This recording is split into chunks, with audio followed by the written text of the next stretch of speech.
अस्सलाम वालेकुम। आज हम बात करेंगे स्ट्रोक के बारे में। स्ट्रोक को आम ज़बान में हम फालिज कहते हैं।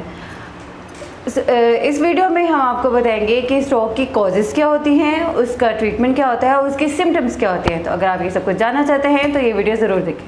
इलाज मुआलजा के यूट्यूब चैनल को सब्सक्राइब करें और बेल के आइकन को प्रेस करें।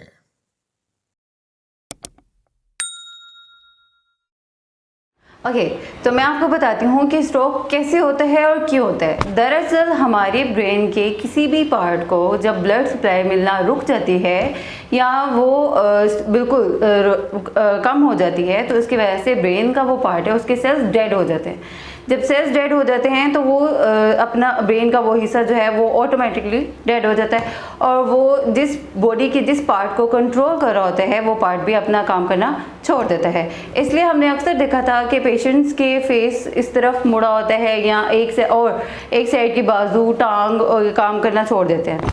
और इसकी मेजर कॉज है जेंडर। ये मेल्स से फीमेल्स में ज़्यादा होता है। अब आप सोच रहे होंगे फीमेल्स में ज़्यादा क्यों होता है। तो फीमेल में ज़्यादा इसलिए होता है कि फीमेल्स का जब वो मंथली मेंस्ट्रुएशन साइकिल होता है उसके दौरान बॉडी में एक हार्मोन रिलीज़ होता है एस्ट्रोजन, जो हमारे जॉइंट्स को मजबूत रखता है। जैसे जैसे पेशेंट की एज बढ़ती जाती है और जब उसको मेनोपॉज स्टार्ट हो जाता है यानी मेंस्ट्रुएशन साइकिल का कमी हो जाना, और फिर इस तरह बॉडी में एस्ट्रोजन की कमी होना शुरू हो जाती है। मोस्टली फीमेल्स और एस्ट्रोजन थेरेपी करवाती हैं लेकिन ये ज़्यादातर रेकमेंड नहीं की जाती है। तो एस्ट्रोजन की कमी होने की वजह से भी जॉइंट्स में प्रॉब्लम होना शुरू हो जाती है, तो इसलिए ये फीमेल्स में ज़्यादा होता है। और अब मैं बताऊँगी आपको स्ट्रोक की सिम्टम्स के बारे में।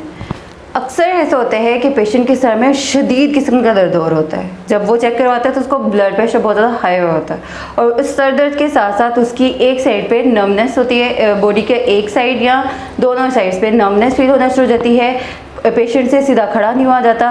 पेशेंट जो है वो बोलने में मतलब उसकी स्पीच भी ख़राब हो जाती है, नहीं वो स्लर्ड बोलना शुरू कर देता है, उसको नहीं पता होता वो क्या बोल रहा होता है। और पेशेंट जो है वो डिजीनेस फील करना शुरू होता है। कुछ पेशेंट्स तो अनकॉन्शियस भी हो जाते हैं, जैसे बेहोश हो जाते हैं। तो अगर आप में से अगर आपने आसपास किसी में ये सिम्टम्स देखें तो फौरी एमरजेंसी कॉल करें, फौरी एम्बुलेंस कॉल करें और वहाँ पर उनको बर वक्त 3 घंटे के अंदर अंदर हॉस्पिटल पहुँचाया जाए।